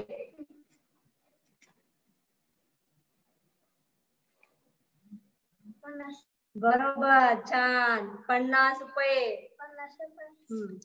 हे 100 रुपये. बरोबर. छान. 200 रुपये. आता आपण बघू. हा, ही नोट ओळखतोयस का? बघू बरं तू आणखीन परत फिरून. किती आहे? 20. त्याला मी काय केलं की खरोखरच पलटून ओळखता येते का हे तुम्हाला पाहण्यासाठी 20 रुपयाची नोट दाखवली. सुरुवातीला 10, 20, 50, 100, 200 असे पाहिले, पण नंतर त्याला हेही दाखवलं की 20 रुपये मध्ये दाखवल्यानंतर तो कशा पद्धतीने ओळखतोय? क्रमांचा ओळख बरोबर घेतोय का? क्रमानेच येतोय की मध्ये आधी घेतल्यानंतर येतोय का हे पाहण्यासाठी किती आहेत बघ बरं, नीट दाखव.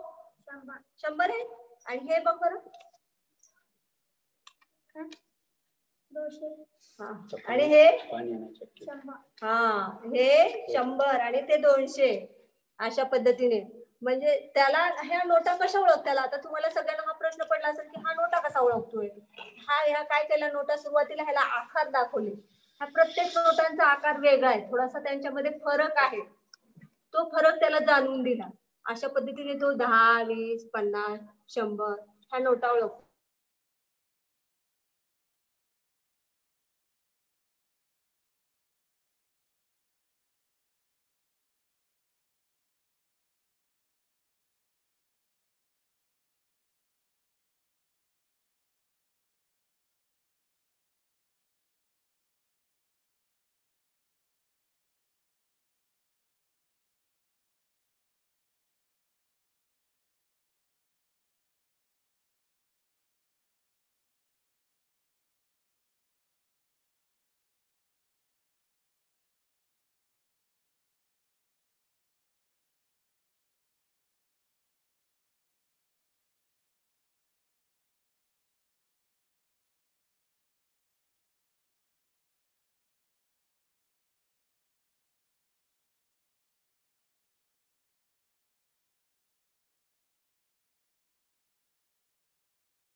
आवाज येतोय. हा ड्रेस आवाज मॅडम येतोय. नेटवर्क प्रॉब्लेम आला का? आवाज येतोय का माझा? हो येतोय येतोय, बोला मॅडम. मॅडम येतो आवाज तो. हा त्यांनी स्वतः हात बनवलेला ड्रेसिंग टेबल, याच्यामधले कप्पे, हे वैशिष्ट्य, हा दरवाजा, त्या दरवाजाला हे याच्यामधले कप्पे, हे सगळं त्यांनी ज्यावेळेस स्पर्शाने अनुभवतो लग्नाच्या ठिकाणी गेल्यानंतर. त्याच्या घरी वास्तविक तर ड्रेसिंग टेबल नाही, पण एखाद्या लग्न कार्यामध्ये गेल्यानंतर तो स्पर्शाने सगळं पाहतो. आणि तशा पद्धतीने घरी त्याच्या पप्पांना पुठ्ठा दिला की त्याचं चालूच राहतं हे कार्य. ड्रेसिंग टेबल, हा बेड बनवलाय त्याने स्वतः. हे बेडवर गादी, त्या बेडमध्ये उषा. हॅलो सर, आवाज येतोय ना माझा? येतोय मॅडम, येतोय, बोला. ओके. हा बरं, चालेल. हे बेडवरच्या 2 उषा, ह्या सगळ्या स्पर्शाने अनुभवून तो स्वतः करण्याचा प्रयत्न करतो. हे आजचं खूप मोठं त्याचं श्रेय आहे. मॅडमचा व्हिडिओ ऑफ झालेला आहे का, प्लीज जरा चेक करा. चालू आहे, कंटिन्यू करा.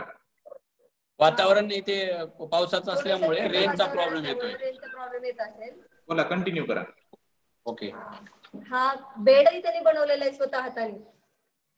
अशा पद्धतीने त्याच्यावरची ही गादी, त्याच्यावर हे असणाऱ्या उषा, ह्या अशा पद्धतीने तो स्वतः सुई दोरा हाताळतो. त्याला टाके घालणे, शिवणे, ही गादी, त्याला हे स्वतः हाताने त्याने घातलेले टाके आहेत. हे अशा पद्धतीने त्याचं सध्या घर लॉकडाऊनच्या काळामध्ये असणारं कार्य चालू आहे. आता तो आल्यानंतर सकाळी एक बेड तयार करायचं त्याचं काम चालू होतं. माझी मुलं पाहिली की त्याने अशा पद्धतीने करतोय. खरंच एक्स्ट्राऑर्डिनरी आहे हा मुलगा, त्यालाही वाटलं. कारण त्यांनाही वाटलं नाही की एक बधिरांत विद्यार्थी, त्याला ऐकता येत नाही आणि बोलताही येत नाही, त्याला दिसत नाही, तरी देखील तो एवढं काही करू शकतो. खरं नॉर्मल मुलांच्या दृष्टीपेक्षा, नॉर्मल मुलांच्या मात्र दृष्टीने हा खूप वेगळे पण आहे याच्यामध्ये. आणि ह्याच्या कौशल्याचा उपयोग करून याच्या पालकांनाही असं मत आलं की याला काहीतरी भविष्यात हा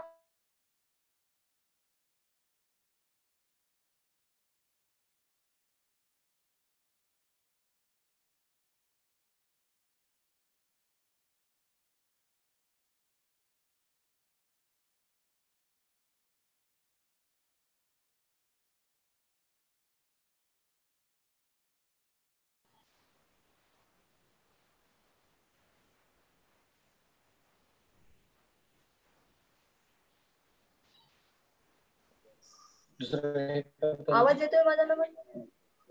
बोला बोला मॅडम. आवाज येतोय? पावसामुळे नेटवर्क चाललंय. बोला बोला, कंटिन्यू करा. आज सुरुवातीला जसं पालकांची किंवा त्या शाळेतील शिक्षक, मुख्याध्यापक यांची भूमिका जी नकारात्मक होती, आज मात्र त्यांच्यामध्ये शिक्षक, मुख्याध्यापक आणि इतर गावातील समाजातील इतर जे लोक आहेत त्यांनाही वाटलं की मनोज हा शिकू शकतो आणि तो आत्मविश्वास त्या सगळ्यांमध्ये निर्माण झालेला आहे. आज विकासाच्या दृष्टीने आम्ही केलेला हा मोलाचा प्रयत्न, छोटासा प्रयत्न आहे आणि त्या दृष्टीने सुरू असणारी ही वाटचाल आहे. यानंतर धन्यवाद मॅडम. यामध्ये थोडं ऍड करतो. आता भविष्यामध्ये मनोजला जर ऐकायला पण येत नाही, दिसत पण नाही आणि मोठा झाल्यानंतर त्याला काही गोष्टी करायच्या आहेत, जसं की त्याला काही मनामध्ये काही सुचलं असेल तर लिहायचं असेल तर, किंवा तो मोठा झाल्यानंतर बाहेर वगैरे निघायचं असेल तर त्याला थोडं वाचता लिहिता पण यावं, ह्या उद्देशानं ब्रेलचा मी छोटासा प्रयत्न केला. त्याच्या प्रथम त्याच्या वडिलांना मी ब्रेल शिकवले आणि तो वडिलांनी त्याला फक्त टच केले की असं दाखवलं हे ब्रेलचे ABCD, तर तो स्वतः ते वाचून लिहून काढले. हे प्रत्येक लाईन मध्ये AA, BB, CC अशा पद्धतीने तो लिहिलेला आहे. आणि सुरुवातीला तो वर्कशीट तयार केला, त्यामध्ये डॉट डॉट डॉट डॉट जसं जमेल तसे तो डॉट तयार केला अशा पद्धतीने. आणि नंतर तो ABCD असं प्रत्येक लाईन मध्ये, एका लाईन मध्ये A, दुसऱ्या लाईन मध्ये B, C असं त्यांनी स्वतः लिहिलेलं आहे. म्हणजे अशा पद्धतीने तो खूप म्हणजे कल्पक आहे, हुशार आहे. यानंतर धन्यवाद मॅडम. यानंतर मनोजच्या पालकांना विनंती करतो त्यांनी देखील आपल्याशी हितगुज साधावं. पुढे घ्या.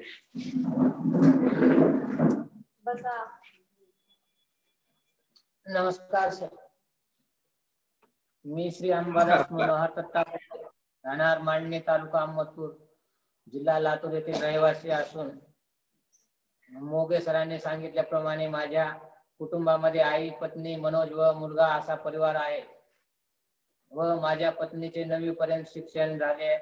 दोघांनाही बऱ्यापैकी वाचता व लिहिता येते. माझे वडील माझ्या जन्मापूर्वी वारले. मला स्वतःचे घर व शेती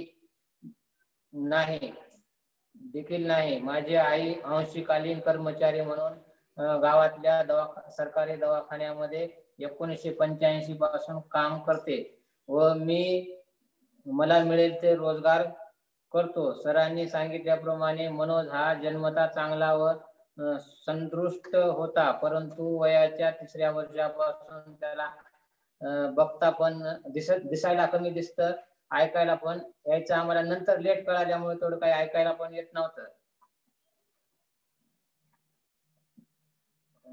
त्यामुळे परंतु वयाच्या 3ऱ्या वर्षापासून यंदा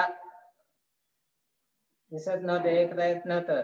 आम्ही सर्वजण घाबरून गेलो. अशा परिस्थितीत मनोजला आम्ही वयाच्या 5व्या वर्षापासून अंगणवाडीमध्ये प्रवेश दिला. अंगणवाडीमध्ये त्याला एक तास अर्धा तास नेऊन बसून हे केलं, प्रयत्न केला, पण ते बसत काही नव्हता, त्याला दिसत येत नव्हतं, त्यामुळे ते घाबरत होता. जास्त घाबरल्यामुळे ते लगेच निघायचा. मग अशा परिस्थितीने त्याला अंगणवाडीत एक तास त्याला ठेवू लागलो. मग नंतर गावातील तुकर संध्या हे मुलगी कर्णबधीर असल्यामुळे तिचा प्रवेश तिची शाळा मांडणीला चालू होती.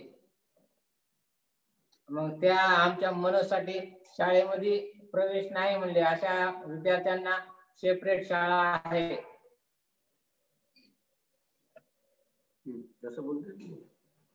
असे सरांनी सांगितले. मग त्याला सेपरेट शाळेमध्ये कुठं जायचं काय नाही. मग आम्ही त्याला बघता येत नसल्यामुळे घाबरून गेलो आणि दिसत पण नसल्यामुळे घाबरलो. मग नकार दिल्यामुळे मग BRC अहमदपूर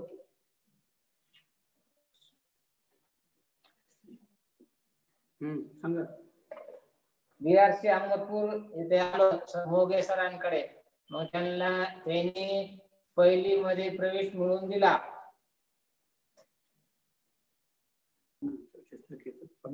शस्त्रक्रिया कशी झाली ना अपेक्षा 2016 मध्ये कॉकलेअर इम्प्लांटची शस्त्रक्रिया झाली. मग तुम्हाला काय वाटतं सर? कसं वाचून बोलू नका, तुम्हाला जे वाटतं सगळं. BRC मधून मग त्यांनी मोगे सरांनी भरपूर मदत सर्वांकडून, गट शिक्षण अधिकारी, सभापती, उपसभापती यांच्याकडून मदत 34,560 रुपयाची केली. मग पुण्याकडून ट्रस्ट डॉक्टरने सांगितले. मग कॉकलेअर इम्प्लांट पुण्यामध्ये 22 फेब्रुवारी 2016 मध्ये झालेला आहे. त्याच्यात काय वाटतं कसं प्रगती स्पीच थेरपीसाठी दर महिन्याला पुण्याला जावं लागतं. 15 दिवसाला महिन्याला पुण्याला जावं लागत होतं. त्याच्यामुळे स्पीच थेरपीमुळे त्याला भरपूर चांगली सुधारणा झाली आहे. काय अपेक्षा आहे? अपेक्षा आणखीन पुढील त्यांना असं चांगल्या रीतीने, चांगल्या पद्धतीने हे करावे, शिकावं आणि पुढे चालून त्यांचा व्यवसाय म्हणजे प्रशिक्षण कुठल्याही पद्धतीने. मनोजला प्रशिक्षणाची गरज आहे. मनोज कुठल्याही प्रशिक्षणामध्ये त्यानं भाग घेऊ शकतो. विणकाम, तिथून हार, फुलं बनवणे, गुच्छ बनवणे, त्याच्यामध्ये त्यानं स्वतःच्या पायावर उभा करू शकतो याची मला खात्री आहे. ओके, धन्यवाद. अशा पद्धतीने मनोजला घडवत असताना पालक, रिसोर्स टीचर, रिसोर्स पर्सन आणि अदर ज्यांची कोणी प्रत्यक्ष अप्रत्यक्ष मदत झाली त्या सर्वांच्या मदती, आणि विशेष म्हणजे आपल्या बरोबरच, आपल्या हे तज्ञ मंडळी बरोबरच शाळेतील सर्वसामान्य वर्ग शिक्षक असतील किंवा मुख्याध्यापक, विद्यार्थी, आदर समाजातले इतर लोक, यांच्यामुळे देखील बऱ्याच गोष्टी मनोजला शिकायला मिळालेल्या आहेत. म्हणून तो आज ह्या परिस्थितीमध्ये येऊन पोहोचलेला आहे. तर या ठिकाणी शेवटी जातेच मी एक कविता सादर करतो. त्यापूर्वी काही विचारायचं असेल तर निश्चितच आपण विचारू शकता. हो सर, काही आपल्याला प्रतिक्रिया आलेल्या आहेत. आपण चौघांनी खूप छान पद्धतीने समन्वय साधून विद्यार्थ्यांची जी प्रगती आपल्याला अपेक्षित आहे त्या प्रगतीच्या मार्गक्रमण करून एक खूप छान पद्धतीने सहयोग विचारांचा आणि समन्वयाचा घडून आणलेला आहे. मनोज, त्याच्या अनिता मॅडम आणि सर तुम्ही विशेष तज्ञ म्हणून आज खऱ्या अर्थाने विशेष तज्ञ यांची भूमिका तालुका स्तरावर कशा पद्धतीने असली पाहिजे याचं एक सुंदर उदाहरण तुम्ही आणि अनिता मॅडम यांनी आपल्या महाराष्ट्र भरातून जे सगळे आपले विशेष तज्ञ आणि विशेष शिक्षक आहेत यांच्या पुढे एक दाखवून दिलेला आहे. खूप चांगल्या प्रतिक्रिया आपल्या या संवादातून पुढे आलेल्या आहेत. जसं सुरुवातीलाच तुम्ही म्हटलेलं आहे की मी मार्गदर्शन नाही तर आपल्याशी एक संवाद साधणार आहे. हे एक खूप छान पद्धतीने काल जसं आपल्या मासिकाचं प्रकाशन झालं आणि त्यामध्ये जे दर्शन हा शब्द आलेला आहे त्याचं एक दर्शन आपल्या सर्व महाराष्ट्रातील विशेष शिक्षक आणि विशेष तज्ञ यांना या संवादाच्या माध्यमातून घडवून आणलेलं आहे. अनिता मॅडमनी खूप चांगल्या पद्धतीने प्रयत्न केलेले आहेत. ते असे की शैक्षणिक साहित्य खूप सुंदर पद्धतीने त्याची रचना केलेली आहे, मांडणी केलेली आहे. नव्हे तर या विद्यार्थ्यांसाठी त्याचा वापर प्रभावी पद्धतीने केलेला आहे. विद्यार्थी स्पर्श अध्ययन शैलीचा आहे, बधिरांध आहे, मात्र त्याच्यासाठी जो स्पर्श अध्ययन शैलीचा प्रभावी वापर करून विद्यार्थ्यांकडून उपाययोजनात्मक दृष्टीने बघून प्रतिसाद मिळवून घेतलेला आहे आणि त्याला जे मनोजने उत्तर दिलेलं आहे, प्रतिसाद दिलेला आहे ते अतिशय प्रभावी आहे आणि सर्वांसाठी एक आदर्श असं उदाहरण अनिता मॅडमनी ठेवलेलं आहे. विद्यार्थ्यांचा धन्यवाद. शिक्षकांना खूप प्रयत्न करावे लागतात, प्रयत्नांची पराकाष्ठा करावी लागते. यामागे खूप मोठा एक मॅडमचे जे प्रयत्न आहेत ते आपल्याला या माध्यमातून दिसून आलेले आहेत. इथे आदरणीय काकडे सर यांनी देखील आपल्याला एक प्रतिक्रिया दिलेली आहे. अनिता मॅडम, ते मी आपल्याला सांगते ती अशी आहे की विशेष शिक्षकांचे प्रयत्न जे आहेत ते खूप चांगल्या पद्धतीने आपण मांडलेले आहेत. आपण या प्रॅक्टिसमुळे आपल्याला कसे वाटते आहेत थोडं यावर प्रकाश टाकला तर आपले जे प्रॅक्टिशनर आहेत, जे ग्रासरूटला काम करत आहेत, त्यांनाही यामधून थोडा दिलासा मिळेल आणि शिकायलाही मिळेल या उदाहरणातून. तर आपल्या प्रतिक्रिया, आपल्याला यामधून काय वाटतं की विद्यार्थ्यांचा सक्सेस आपल्याला बघायला मिळते आहे, पालकांच्या सकारात्मक प्रतिक्रिया आपल्यापर्यंत पोहोचतात आहेत आणि विशेष तज्ञ यांचं समन्वयातून मार्गदर्शन आपल्याला मिळते आहे. तर याबाबत आपल्या प्रतिक्रिया काय आहेत कृपया टाकावं, म्हणजे आपल्या सर्व महाराष्ट्रातल्या व्यावसायिकांना याचा एक नमस्ते मॅडम. हो, आपल्याला म्हणजे हा जो दिव्यांग विद्यार्थी भले तो कुठल्याही प्रकारचा कुठल्याही प्रवर्गाचा असो, पण आपण जर मनात इच्छा ठेवली, दृढ इच्छा ठेवली, तर आपण त्याला घडवू शकतो. हा मला अनुभव आलेला आहे. सुरुवातीला मी कर्णबधीर शिक्षिका आहे हे जरी मान्य असलं तरी एका स्पर्श अध्ययन शैलीच्या मुलालाही मी शिकवू शकते. एक अनुभव, आणि मी अगोदरच एक उदाहरण दिलं होतं की आई मुलाला ज्यावेळेस रडताना थांबवते, तिला कुठलं कौशल्य कोणीही शिकवलं जात नाही, ती आपोआपच त्याच्यावर प्रयत्न करत राहते आपल्या मुलाला. त्या पद्धतीने आपणही या दिव्यांग क्षेत्रात काम करत असताना आलेल्या अनुभवाद्वारे त्याच्या गरजेनुरूप आणि त्याच्या ज्या रिस्पॉन्स आहे त्यानुसार जर आपण टेक्निक वापरलं तर हे मुलंही चांगल्या पद्धतीने घडू शकेल. अशा मुलांसाठी आपण हे चांगलं कार्य करू शकेल आणि हाही एक समाजाच्या मुख्य प्रवाहात आणून एक चांगला घटक बनेल, एवढंच मी सांगू इच्छिते. खूप खूप चांगल्या प्रतिक्रिया आपल्या मार्फत आपल्या सर्व व्यावसायिकांना मिळत आहेत. त्याबद्दल धन्यवाद मॅडम. अजून आपण पुढे जाऊया. आपल्याकडे अजून काही सकारात्मक प्रतिक्रिया प्राप्त झालेल्या आहेत. या कोर कमिटीमध्ये सदस्य असलेले देवरे सरांनी मात्र आपल्या एक चांगल्या प्रतिक्रिया या माध्यमातून दिलेल्या की या साहित्याचा गरज तुम्हाला कशी जाणवली आणि त्याचा फायदा तुम्ही कशा पद्धतीने करून घेतला आणि त्याचे रिफ्लेक्शन्स कसे जाणवले आपल्याला. तर यावर आपण थोडा प्रकाश टाकला तर आपल्या सर्व व्यावसायिकांना याचा फायदाच होणार आहे. मी बोलत माझी आपली चर्चा चालू असताना मी सांगितलं की हा ज्यावेळेस शाळेत आला त्यावेळेस सगळ्या गोष्टी हा चाचपळून पाहायचा. नंतर माझ्या लक्षात आलं की ह्याला दिसतही नाही. ज्यावेळेस दृश्य शैलीचा विद्यार्थी असतो त्या विद्यार्थ्यांसाठी मी काम करत होते. तशी मुलं मी अनुभवलेली होती. त्यामुळे दृश्य शैलीच्या विद्यार्थ्यांना हे सगळ्या पद्धतीने दिसून अनुभवून हे करतात, पण ह्याला दिसतही नाही. मग ह्याला काय हे करता येईल, स्पर्श. मग त्या दृष्टीने मी प्रयत्न करायला चालू केले की उठावदार नकाशे, उठावदार साहित्य, सगळं शालेय साहित्य स्पर्शाद्वारे त्याचा रिस्पॉन्स कसा येत गेला त्या पद्धतीने मी हळूहळू टेक्निक वापरत गेले. नमस्ते. खूप छान मॅडम. त्याचबरोबर समावेशित शिक्षण या वीकमध्ये कोणीही एक जण कुठल्याही यशाला कारणीभूत नसतं. प्रत्येक जण एकमेकांशी जोडल्या गेलेला आहे, तेव्हाच हे सर्कल आपलं समावेशनाचं पूर्ण होते आहे. विशेष शिक्षक, विशेष तज्ञ, त्यानंतर पालक, विद्यार्थी आणि जिल्हा समन्वयक यांचं जे सर्कल आणि सकारात्मक एक काम आपल्या माध्यमातून आपण महाराष्ट्राच्या समोर आज मांडलेलं आहे. त्याबद्दल खूप खूप धन्यवाद. मी माझे सहकारी श्री वेखंडे सर यांना विनंती करते की त्यांनी पुढील प्रतिक्रिया घ्याव्यात. श्री वेखंडे सर.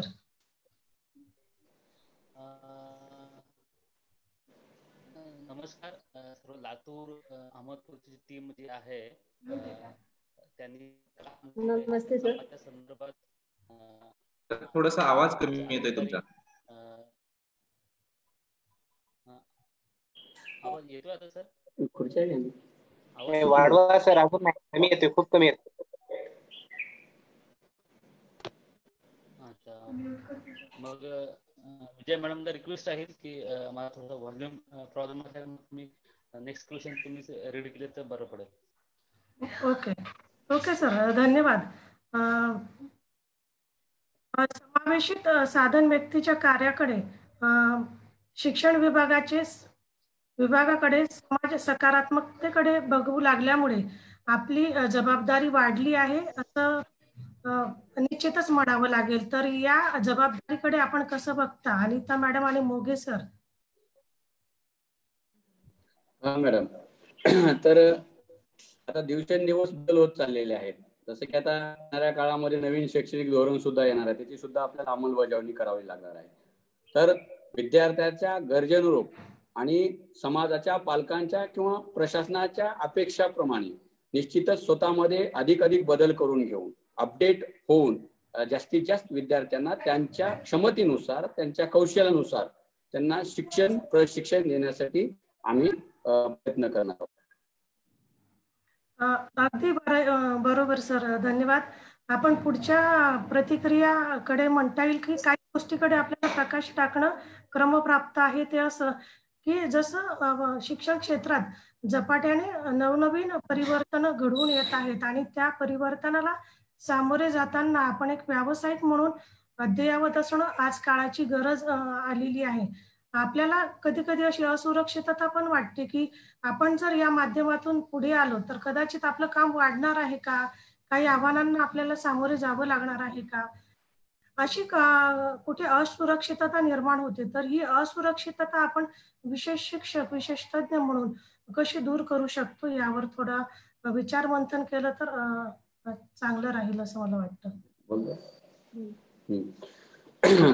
तर आव्हानं ही झेलण्याची ताकद आपल्यामध्ये निश्चितच मार्गदर्शक काकडे सर आहेत किंवा जे कोणी असतील इतर, त्यांच्यामुळे नक्कीच मिळते.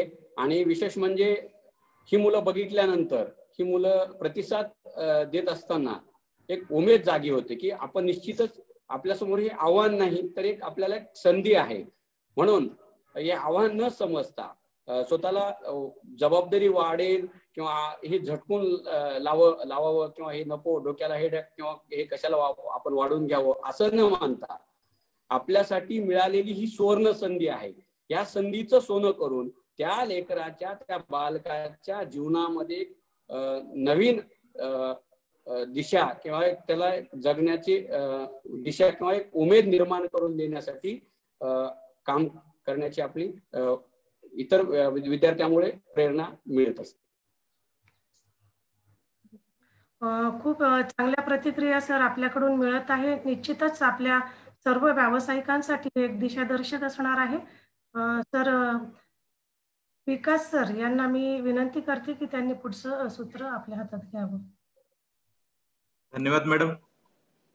खर तर या दोन्ही शिक्षकांचं काम म्हणजे आपल्या तालुक्यामध्ये, आमच्या जिल्ह्यामध्ये बधिरांधासाठी स्वतंत्र प्रशिक्षण घेतलेला व्यावसायिक नाही, तरी सुद्धा ह्या टीम वर्कनं एवढं चांगलं काम केलंय, त्याबद्दल मला खरंच खूप कौतुक वाटतं.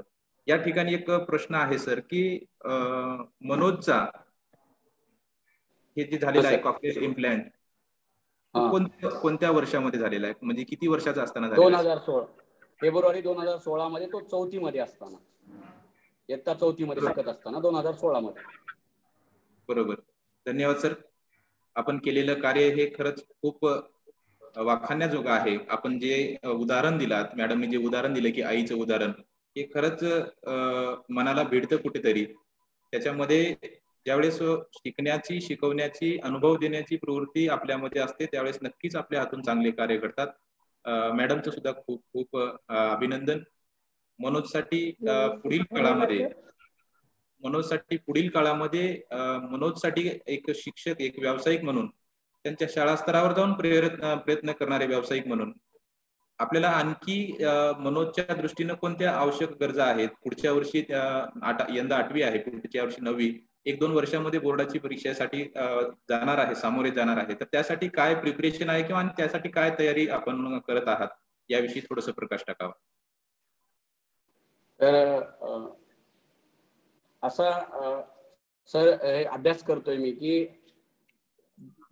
अशा प्रकारची जी आव्हानात्मक बालके आहेत ती बाकी अंध विद्यार्थी असो किंवा कर्णबधिर असो, ही विद्यार्थी एकाच कुठल्या तरी आव्हानामुळे ते आव्हान पेलू शकतात उच्च शिक्षणाचं. परंतु ह्याला जे 2 आव्हान आहेत, एक तर दिसत पण नाही, ऐकायला पण येत नाही, थोडंफार ऐकायला येतं. अशा परिस्थितीमध्ये याला 10वी किंवा 12वी पास करण्यासाठी एक आमच्या समोर आव्हान आहे. तर त्यासाठी जी काही तरतूद असेल ह्या शिक्षण क्षेत्रामध्ये 10वी-12वी साठी 10वी आणि 12वीच्या बोर्डमध्ये, तर त्याचा अभ्यास करून त्याला त्या पद्धतीने तयार करून आपल्याला पुढे सामोरे जायचंय. धन्यवाद सर. आजच्या सत्रामध्ये आपण मनोजला घडवताना पालकांचं सुद्धा दर्शन दिलात. एक कामाच्या प्रती एक व्यावसायिक किती सजग असतो, किती बारकाईनं लक्ष द्यावं लागतं, किती बारकाईनं काम करावं लागतं, या सर्वांचं दर्शन आपल्या वतीनं झालं. त्याबद्दल मी आपले महाराष्ट्र समावेशी शिक्षण व्यावसायिक संघाच्या वतीनं प्रथमतः आभार व्यक्त करतो. आणि कविता सादर करतो मी.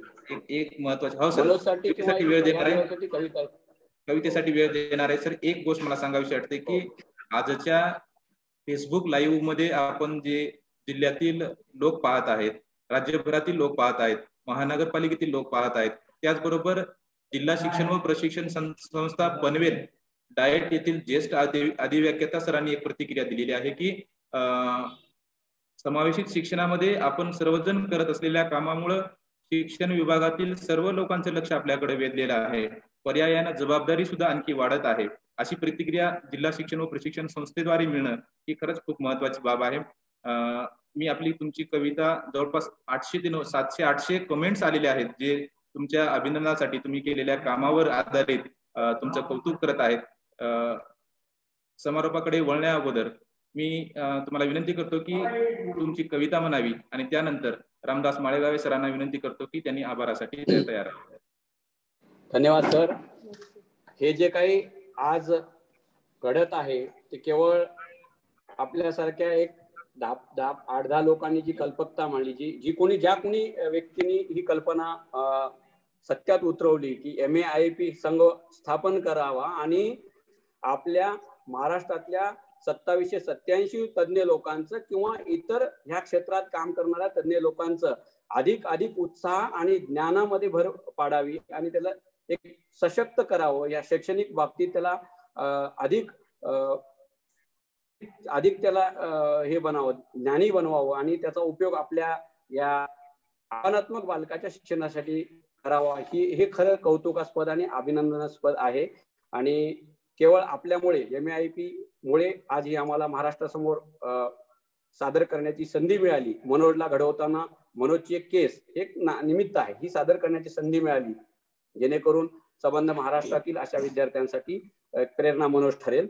म्हणून मला एक कविता आठवली मनोजसाठी किंवा अशा अनेक आव्हानात्मक बालकांसाठी किंवा दिव्यांग व्यक्तीसाठी. कवितेचं शीर्षक आहे फक्त तू खचू नकोस. कवितेचं शीर्षक आहे फक्त तू खचू नकोस. एक डाव हरला तरी त्यात काय एवढं, एक डाव हरला तरी त्यात काय एवढं, कुणीतरी जिंकलच की हेही नसे थोडं. संधी मिळेल तुलाही, संधी मिळेल तुलाही, लगेच हिरमसू नकोस. आयुष्य खूप सुंदर आहे, फक्त तू खचू नकोस. सूर्य रोज उगवतो त्याच नव्या तेजाने, सूर्य रोज उगवतो त्याच नव्या तेजाने, रोजच मावळतीला जातो रोजच्याच नियमाने. येणे जाणे रीतच इथली, येणे जाणे रीतच इथली, हे तू विसरू नकोस. आयुष्य खूप सुंदर आहे, फक्त तू खचू नकोस.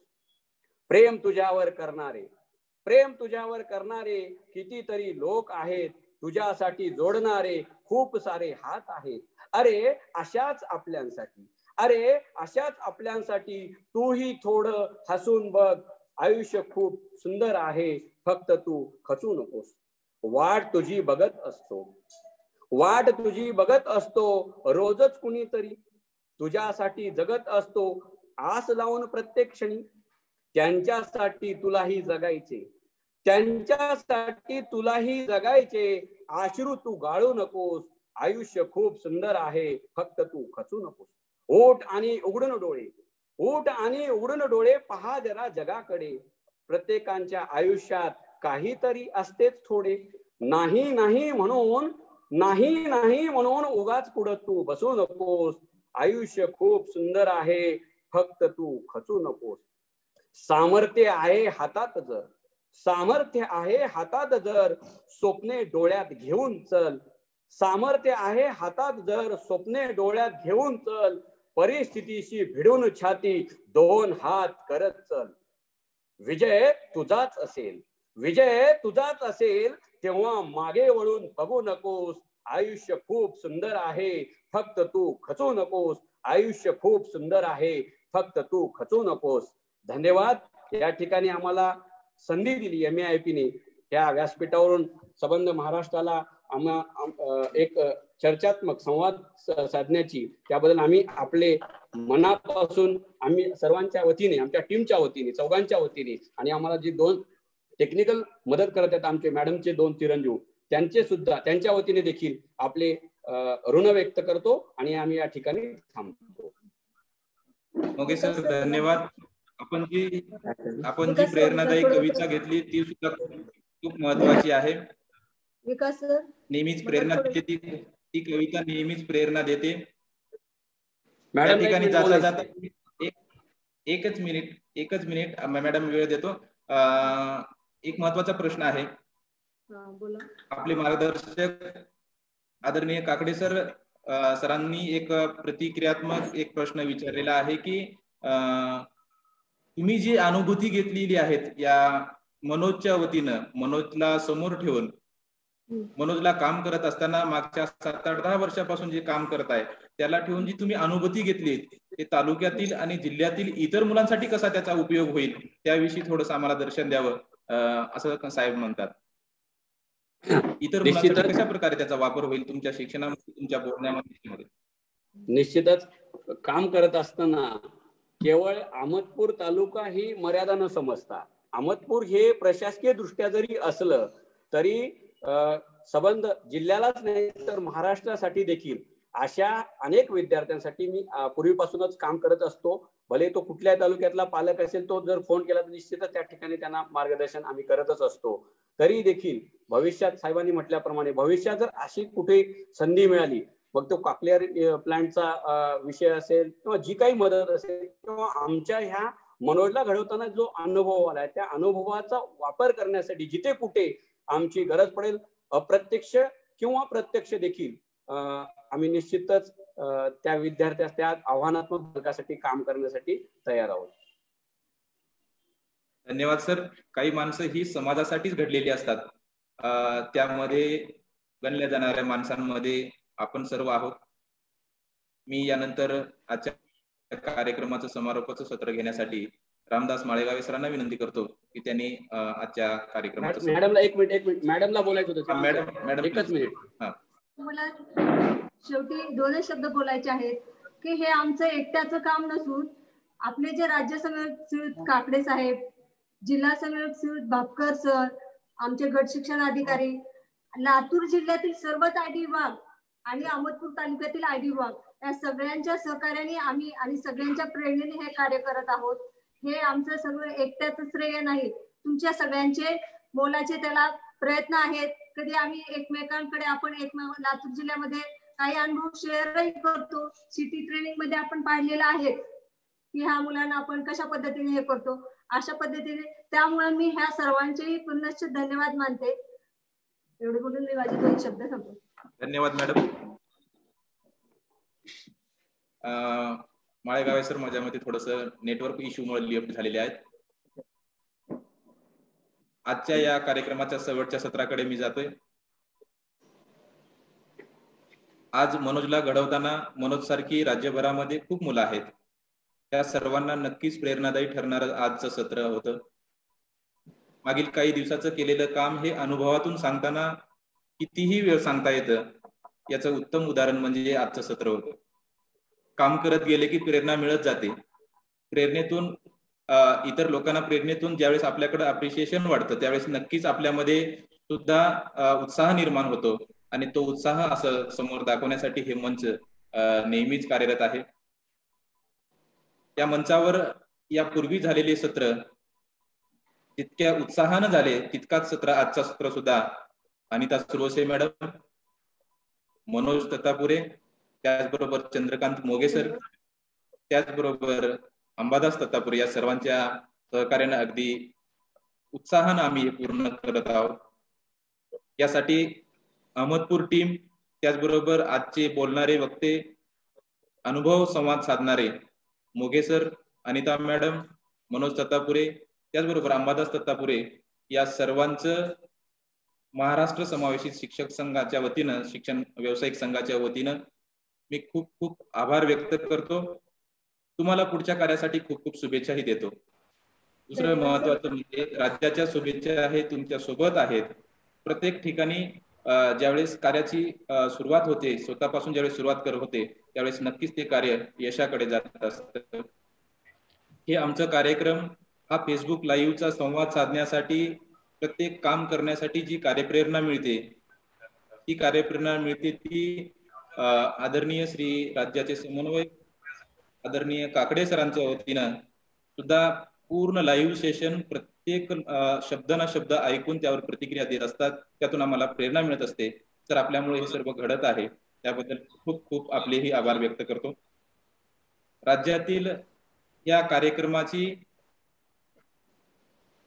उत्साहानं वाट पाहणारे जिल्हास्तरीय, तालुकास्तरीय आणि प्रत्यक्ष विद्यार्थ्यांसोबत शाळा स्तरावर जाऊन कार्यरत असणारे व्यावसायिक, जिल्हा शिक्षण व प्रशिक्षण संस्थेमध्ये कार्य करत असताना या फेसबुक लाईव्ह संवादाद्वारे सुद्धा अनेक जिल्हा शिक्षण प्रशिक्षण संस्थेतील लोक या ठिकाणी जोडले जातात. शिक्षणाप्रती सजगता दाखवून, काम दाखवून ह्या शिक्षणासाठी काम करणारे, समावेशनासाठी काम करणारे शिक्षण प्रेमी सुद्धा जोडले गेलेले आहेत. प्रत्यक्ष विद्यार्थी सुद्धा या संवाद सहभागामध्ये चर्चा करतात, सहभाग घेतात. त्याचबरोबर पालकही खूप आवर्जून हा कार्यक्रम पाहत असतात. त्या सर्वांचं मी मनपूर्वक आभार व्यक्त करतो.